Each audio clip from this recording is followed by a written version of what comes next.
Hi నమస్తే, welcome to morning మా home channel. నేను మీ సంధ్యా అశోక్. అందరూ ఎలా ఉన్నారు? బాగున్నారు అనుకుంటున్నా. ఇవాళ నేను సాటర్డే వ్లాగ్ మీకు షేర్ చెబుతున్నాను. బెంగళూరు వెదర్ అయితే చాలా కూల్గా ప్లెజెంట్గా ఉంది. ఎప్పుడు రెయిన్ వస్తుంది, ఎప్పుడు ఎండ్ వస్తుందో కూడా తెలియదు. అంత కూల్గా, అంత ప్లెజెంట్గా ఉంది. క్లైమేట్ అయితే చాలా బాగుంది, లైక్ వెదర్ అయితే చాలా బాగుంది. సాటర్డే అంటేనే మాకు యాక్చువల్లీ లేట్ అవుతుంది బ్రేక్ఫాస్ట్ కానీ లంచ్కి కానీ, ఎందుకంటే చాలా పనులు ఉంటుంది. ఎంత అర్లీగా లేదామో అనుకున్నా కూడా ఆ రోజు ఏదో ఒకటి అయిపోతుంది. లైక్ అంటే మా పాప లేచి ఉంటుంది. మా పాప లేచి ఉంటే అసలు ఏమి పని అవ్వదు, ఊరికి అన్నీ పీకేస్తూ ఉంటుంది. అందువల్ల పోస్ట్పోన్ చేసుకుంటూ ఉంటాను. అంటే లైక్ లేట్గా ఏం పర్వాలేదు, లేట్గా చేసుకుందాంలే అని అలా లేట్గా కంటిన్యూ అవుతూ ఉంటుంది. ఇలా ఇంటి ముందర మంచిగా ఊడ్చి తొడిచి ఇలా ముగ్గు పెడుతున్నాను, చిన్న ముగ్గు. ఒకసారి మీరు చూసుకుని రండి నేను ఎలా వేసాను ముగ్గు అని.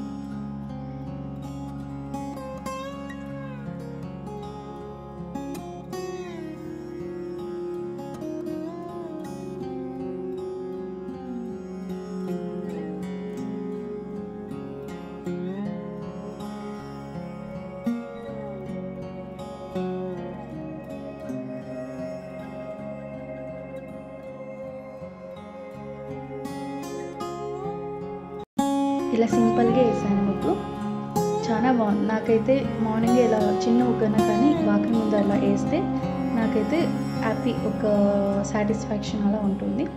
ఇలా పాల వాళ్ళు కూడా పాల ప్యాకెట్ అక్కడ వేసేసి వెళ్ళారు. ఇక్కడ చిన్నగా చెట్లు ఉన్నాయి, ఎక్కువ చెట్లు లేవు. నేను పెట్టుకోలేదు ప్లాంట్స్, కొన్నే పెట్టుకున్నాను. ఎందుకంటే ఆకులు పీకేస్తూ ఉంటారు. చిన్నపిల్లలు ఉన్న ఇంట్లో అయితే ప్లాంట్స్ చూసుకోవడం కొంచెం కష్టమే, చిన్నపిల్లలు ఉన్న ఇంట్లో కదా. అండ్ ఇక్కడ నేను దేవుని గుడిలో ఉండే ఫొటోస్ అన్నీ మొత్తం తీసేసి ఇలా మంచిగా వెట్ క్లాత్లో ఇలా దేవుని ఫొటోస్ అంతా మంచిగా తోసి ఇలా బొట్లు పెడుతున్నాను. నేను గంధము కొద్దిగా వాటర్ వేసి మిక్స్ చేసి ఇలా పెడితే కుంకుమ అనేది మంచిగా బాగా అంటుకుంటుంది అనేసి ఇలా నేను ఎప్పుడు ఇలానే చేస్తాను. ఎప్పుడు ఇలా దేవుని ఫొటోస్ అన్నీ ఇలా మంచిగా క్లీన్ చేసి ఇలా బొట్లు పెట్టి చూస్తుంటే ఎంత పాజిటివ్ వైబ్ ఉంటుంది కదా. అండ్ ఆల్రెడీ యాక్చువల్లీ దేవుని దీంట్లో అంత ఫోటోలోనే మొత్తం అలంకరణ అని ఉంటుంది.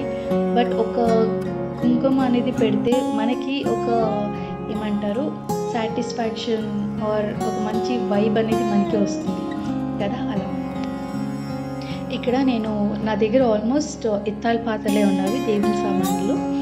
ఇలా మంచిగా వాష్ చేస్తున్నా. నేను ఎప్పుడు ఇలా సబీనాతో అండ్ కొద్దిగా నిమ్మకాయ ఇలా మంచిగా వాష్ చేసుకుంటాను. ఎంత గలీజ్ అయినా కూడా, ఎంత జిడ్జిడ్గా ఉన్నా కూడా ఇలా చేస్తే బాగా వెళ్ళిపోతుంది.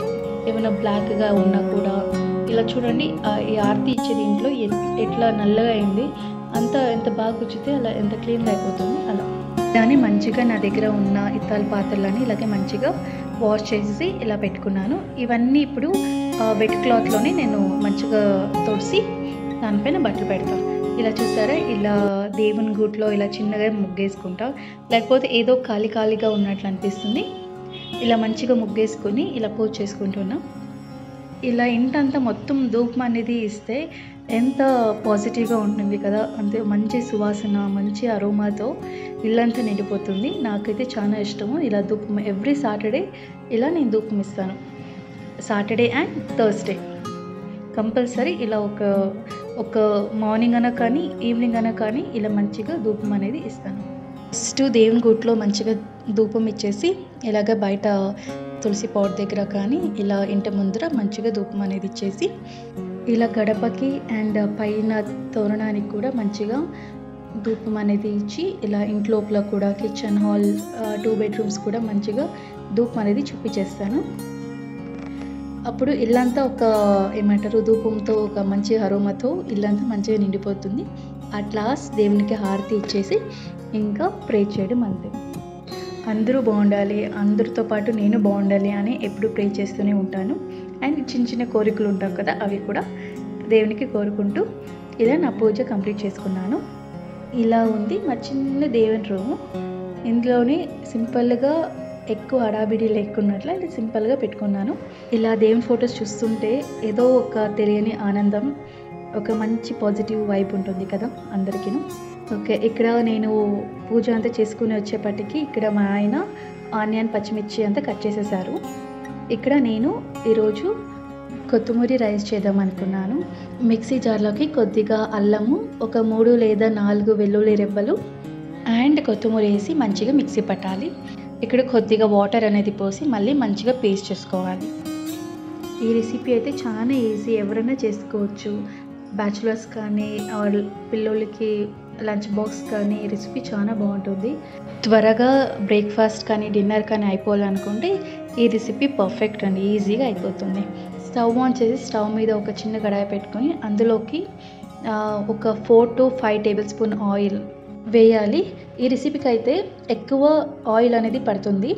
అంటే లైక్ మనం చిత్రాన్నం కానీ లెమన్ రైస్, పులిహోర అలా ఎంత ఆయిల్ పడుతుందో సేమ్ యాజ్ ఇట్ ఈస్ అంతే ఆయిల్ పడుతుంది.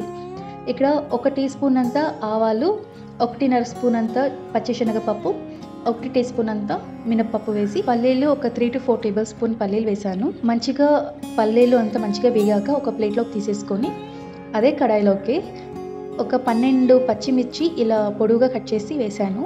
పచ్చిమిర్చి మంచిగా ఫ్రై అవ్వాలి. ఇలా పచ్చిమిర్చి వేసినప్పుడు ఆయిల్ అని పైకంతా లైక్ స్టవ్ మీద అంతా పడుతుంది కదా, అలానే ఉంచితే అది మరక జిడ్జిడ్ లాగా ఉంటుంది. అప్పటికప్పుడే క్లీన్ చేసుకునేస్తే లైక్ నీట్గా కూడా కనపడుతుంది అండ్ ఆయిల్ అనేది జిడ్జిడ్ లాగా కూడా ఉండదు. ఏదైనా పని అనుకుంటే అది అప్పటికే అయిపోవాలి, అంతే తప్ప పోస్ట్పోన్ అనేది చేసుకోకూడదు. మ్యాక్సిమం కంప్లీట్ చేసుకోవాలి, అది ఉంటే చాలా మంచిది. అండ్ ఇప్పుడు ఆనియన్ వేసి మంచిగా వేగనివ్వాలి ఆనియన్. ఆ తర్వాత ఆనియన్ మంచిగా వేగాక మనము గ్రైండ్ చేసుకున్నాం కదా కొత్తిమీర పేస్ట్ అవంతా, అది ఇప్పుడు వేసేసి మంచిగా మిక్స్ చేయాలి. అలాగే కొద్దిగా వాటర్ ఒక 4 to 5 టేబుల్ స్పూన్ అంత వాటర్ వేసేసి మంచిగా పచ్చి వాసన అంత వెళ్ళే వరకు మంచిగా వేగనివ్వాలి. సాల్ట్ టేస్ట్కి తగ్గినంత వేసి ఒకసారి మంచిగా మిక్స్ చేసి ఒక 5 minutes మీడియం ఫ్లేమ్లో లేకపోతే లో ఫ్లేమ్లో మంచిగా ఫ్రై అవ్వాలి. 5 minutes తర్వాత స్టవ్ ఆఫ్ చేసి ఇలా అన్నంలోకి కొత్తిమీర గుజ్జు ఉంది కదా అది వేసేసి మంచిగా మిక్స్ చేయాలి. అన్నము కొత్తిమీర గుజ్జు మంచిగా మిక్స్ చేశాక మనము ఫ్రై చేసుకున్నాం కదా పల్లీలు, అది వేసి మంచిగా మిక్స్ చేయాలి. మేము బ్రేక్ఫాస్ట్ చేసేసి ఇలా టెంపుల్కి వచ్చాము. ఈ టెంపుల్కి వస్తే ఏదో ఒక ప్రశాంతత ఉంటుంది కదా, మైండ్ అంతా పీస్ఫుల్గా ఉంటుంది. నాకైతే ఒక ఆనందం అంతే. ఈ టెంపుల్ పేరు గుండాంజనేయ దేవస్థానము. ఇక్కడ ఆంజనేయ ఉంటాడు. ఎంత బాగా అలంకరించినారు కదా పూలతో అంతా. దేవుడికి మంచిగా ప్రే చేసుకొని ఇలా బయటకు వస్తే ఎన్ని పావురాలు ఉన్నావో, చాలా పావురాలు ఉంటాయి ఇక్కడ. అలానే మా పాపకి every Saturday and Sunday compulsory ఇలా పార్క్ పిలుచుకొని వస్తాము. మా అమ్మాయి అయితే చాలా హ్యాపీ అండి, ఇలా పార్క్ పిలుచుకొని వస్తే బాగా ఆడుకుంటుంది. ఆఫ్టర్నూన్కి లంచ్ ప్రిపేర్ చేస్తున్నాను. పిత్తపప్పు చారు అంటారు, అంటే అనుక్కాయ గింజలు ఉంటుంది కదా, అది నానబెట్టేసి కొంచెం మంచిగా పితికితే దాంట్లో బ్యాల్ ఉంటుంది కదా, దాంతో నేను ఇవాళ చారు చేయబోతున్నాను. ముందుగా ఒక మిక్సీ జార్ తీసుకుని అందులోకి 1 టేబుల్ స్పూన్ ఎండ కొబ్బరి చిన్న ముక్కలుగా కట్ చేసి వేయాలి. ఒక 3 లేదా 4 లవంగాలు, ఒక చిన్న ఇంచు దాల్చిన చెక్క, ఒక 3 లేదా 4 మిరియాలు వేసి మంచిగా మిక్సీ పట్టాలి.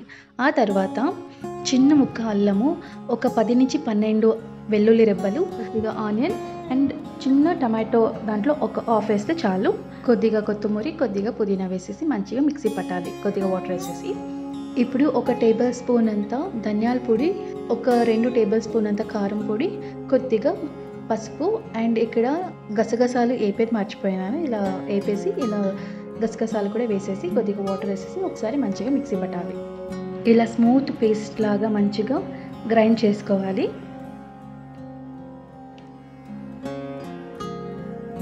ఇప్పుడు స్టవ్ ఆన్ చేసేసి స్టవ్ మీద ఒక కడాయి కానీ ఒక పాత్ర పెట్టేసి అందులోకి ఒక 2 to 3 టేబుల్ స్పూన్ అంత ఆయిల్ వేసి ఆయిల్ వేడెక్కాక ఇక్కడ 1/2 టీ స్పూన్ అంతా ఆవాలు వేసి మంచిగా చిటపటలాడే వరకు ఉంచాలి. మామ్స్ అంటేనే ఎంత బిజీ ఉంటుంది కదా, మామ్స్ కానీ హౌస్ వైఫ్స్ కానీ చాలా పనులు ఉంటుంది కదా, వాళ్ళైతే 24/7 వర్క్ చేస్తూనే ఉంటారు పిల్లల కోసం, ఫ్యామిలీ కోసం. ఎప్పుడు ఏదైనా అడిగినా కూడా లేదు అనుకున్నట్ల వాళ్ళకి అయినట్టు చేయిస్తారు, ఎలాంటి ఆశించుకున్నట్ల కదా. ఒక స్వార్థం అనేది మదర్స్కి ఉండదు. ఇక్కడ ఆనియన్ కొద్దిగా కరివేపాకు వేసేసి మంచిగా వేగనివ్వాలి. 3 to 4 minutes అలా మంచిగా వేగాక మీడియం ఫ్లేమ్లోనే ఇప్పుడు మనము గ్రైండ్ చేసుకున్నాం కదా మసాలా, అది వేసి మంచిగా మిక్స్ చేయాలి. మసాలా మంచిగా వేగాక, అంటే మనం అన్ని పచ్చివే వేసాం కదా, అంటే ఆయిల్లో ఫ్రై చేయలేదు కాబట్టి ఇందులోనే ఫ్రై అవ్వాలి. అప్పుడప్పుడు మిక్స్ చేస్తూ ఉండాలి, అడుగంటుకోకున్నట్లు చూసుకోవాలి.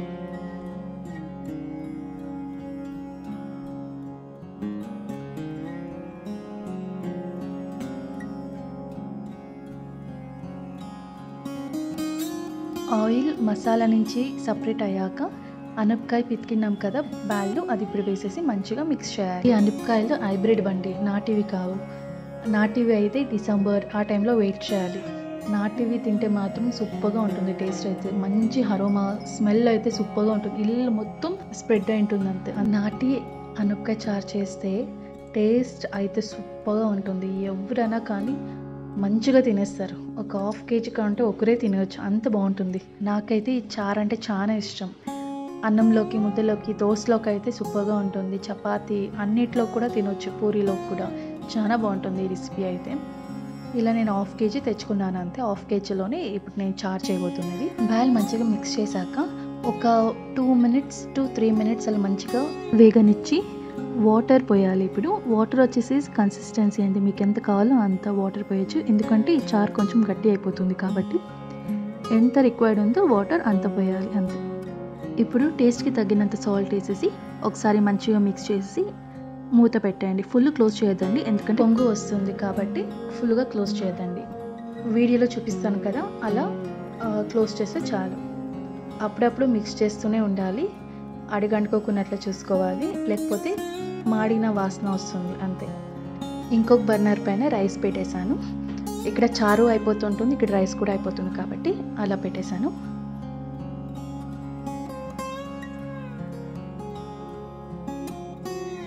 ఒక 15 to 20 minutes తర్వాత రైస్ కూడా మంచిగా ఉడికింది. ఇప్పుడు గంజి బంద్ చేసేయడము. బ్యాళ్ళు అట్లా ఉడికిందంటే చాలు, ఇంకా ఆఫ్ చేయడం అంతే స్టవ్. ఇక్కడ ఒక ప్లేట్లోకి రైస్ వేసుకొని, చారు వేసుకొని ఇంకా కలుపుకొని తినడం అంతే. చాలా బాగుంది టేస్ట్ అయితే. అంటే నాటి అనపకాయ లాగా మిస్ అవుతుంది అంతే తప్ప టేస్ట్ ఇంకా నార్మల్గా టేస్ట్ అయితే సూపర్గా ఉంది. మంచిగా తినేసాము నేను, మా ఆయన, పాప. ఇంకా ఒక మంచి నాప్ వేసేసాము అంతే. ఇంకా ఆఫ్టర్నూన్, ఇంకా ఈవినింగ్ ఇలా ప్రొమోగ్రనేట్ ఇస్తే మా పాప తింటూ ఉంది, పేపా పిగ్ చూసుకుంటూ టీవీలో. పేపా పిగ్ అంటే చాలా ఇష్టం మా పాపకి, చూసుకుంటూ తినేస్తుంది. అండ్ ఈవినింగ్ ఇలా బయటకు వచ్చాము, చాలా రోజులు అయిపోయింది అని చెప్పేసి ఇలా ఏషియన్ మాల్కి వచ్చాము. ఎంత పెద్దది కదా ఏషియన్ మాల్, రౌండింగ్ వేస్తూ ఉంటే ఇంకా కాలు నొప్పిచ్చేస్తుంది అంతే. ఇలా మార్కెట్లోకి వెళ్ళి ఊరికి ఒక రౌండ్ వేసేసి వచ్చేసామంతే. మ్యాంగోస్ అయితే చాలా బాగున్నవి. అలానే లాస్ట్ ఫ్లోర్లోకి వెళ్ళిపోయాము. అక్కడ గేమ్స్ ఆడుకునేది ఉంటుంది కదా చిన్నపిల్లలకి, అక్కడ వెళ్ళేసి ఇలా మా పాప అయితే చాలా బాగా ఆడుకుంటుంది. గేమ్స్ అయితే అడుగుతూ ఉంటుంది, ఎవ్రీ సాటర్డే వస్తే గేమ్స్కి పోదామా మమ్మీ అని అడుగుతూ ఉంటుంది. గేమ్స్ మంచిగా ఆడుకొని ఇలా రెస్టారెంట్కి వెళ్ళాము, రాజధాని రెస్టారెంట్కి. మంచిగా డిన్నర్ చేసేసి ఇంకా ఇంటికి వెళ్ళిపోయాము అంతే. మీకు ఈ వీడియో నచ్చితే ప్లీజ్ లైక్, షేర్, సబ్స్క్రైబ్ చేసుకోండి. ఇంకా మంచి మంచి వీడియోస్, ఇంకా మంచి మంచి రెసిపీస్ కూడా మీ ముందు రాబోతున్నవి. ప్లీజ్ లైక్ చేయండి, షేర్ చేయండి, సబ్స్క్రైబ్ చేయండి.